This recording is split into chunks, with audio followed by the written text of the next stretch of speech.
Hello. Can you guys hear me? Okay, perfect. I'm still shocked that you're all here on the last day on like 3 p.m. So thank you so much for coming. So today I wanted to speak about cybersecurity and Web3. And as far as I know, there hasn't been a ton of people speaking about that. So it's a pleasure. I wanted to start off by saying that I'm Ilhan. I work in cybersecurity. I'm also into the community building aspect, especially the unlearning community. And let me fast forward. Okay, perfect. Right there. And so the number one thing that I have come across community building is that there's just not enough security resources. Or if there is, it's kind of, using jargon that people just do not understand. And I'm not a big fan of language or rhetoric that just does not feel inclusive. So through Twitter spaces and such, I like to make people feel as though they're having a conversation and you're not really talking about tech that you don't understand. It's more so, what does this have to do with my life? Why should I care about Web3? Why should I care about NFTs? And the reason why we have to emphasize, unfortunately, security is that none of this makes sense if your stuff isn't secure. So you could have a Bored Ape or a cool cat or anything that you want, but we have to build infrastructure, but also awareness about security, especially security consciousness. And that's where I come in. So with security consciousness, it's a multi-layered issue because you have NFT brands that are starting from scratch. They have a roadmap. They have an amazing team. They have the funding secured, right? So they have everything in place. They even have a community. Sometimes you have somebody that's already built an audience, right? So, or you have a big brand.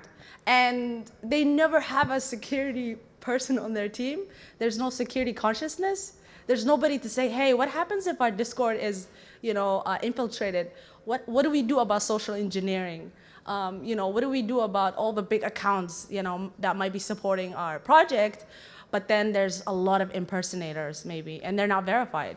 So because that conversation is not happening, I sometimes have to advise projects on how to best maneuver that.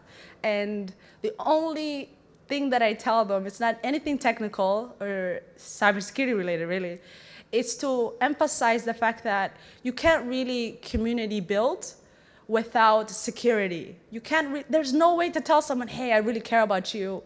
You own these NFTs, you have ownership, decentralized, and then they don't own anything. It's stolen like the next day. So the best way to build security and emphasize on community building, or to build that relationship that you really want with a large group of people because you all share a belief, the best way to do that is to make sure that they're protected.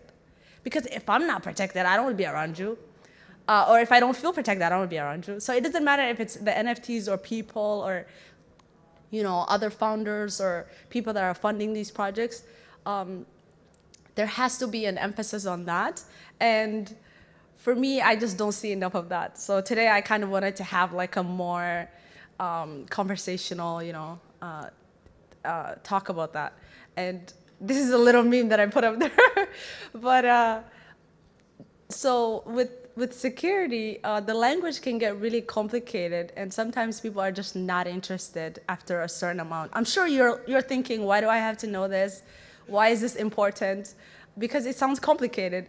But the number one thing is to make sure that your community knows that your intention is to protect them. You communicate that, you have a plan. You have somebody who's at least appointed as a security conscious person on that team.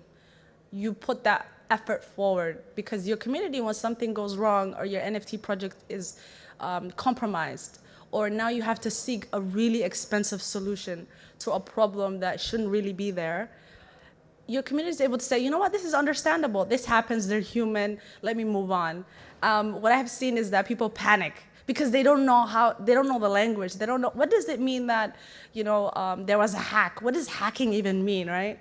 A lot of times it's not even hacking involved. It's just somebody sending you a link because they know you will click on it. and the team not doing their due diligence to make sure that messages are turned off on Discord. It's as simple as that. So when I advise projects or teams, I don't have to really do anything too complicated. It's to say, hey, if somebody in your community is approached with a certain amount of incentive, I mean, everybody wants a Bored Ape. So then if you send me a link and you say that, hey, Ilhan, I have 3 of them for you, it is like 3 a.m. or something, and I'm losing my mind, I might actually click on that. So there's just not enough projects that take that into account and actually do their due diligence to make sure that their community is protected. And with community, you can't really tell me that you're here to create value or push the space forward if you're not doing that. And there's just not enough people doing that, unfortunately. And so the number one, like I'm doing right now, it's just repetition, right? So security is, in my opinion, best communicated through repetition. So telling people how you can get infiltrated through Discord, through Twitter. What does an NFT mean? The blockchain cannot necessarily be hacked, yes, but I can get to you.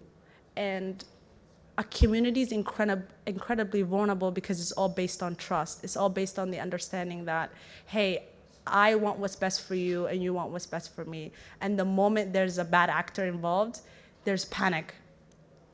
And so it's up to you, not the market, whether it's a bear market or not. It's not whether other projects are getting infiltrated or not. It's up to you to decide as a leader, whether you're part of the community or actually leading the community, to make sure that you are actually putting the right processes in place to make sure that you at least have a plan in case things go south. And hopefully you never get to see me then. And all is jolly. Thank you so much.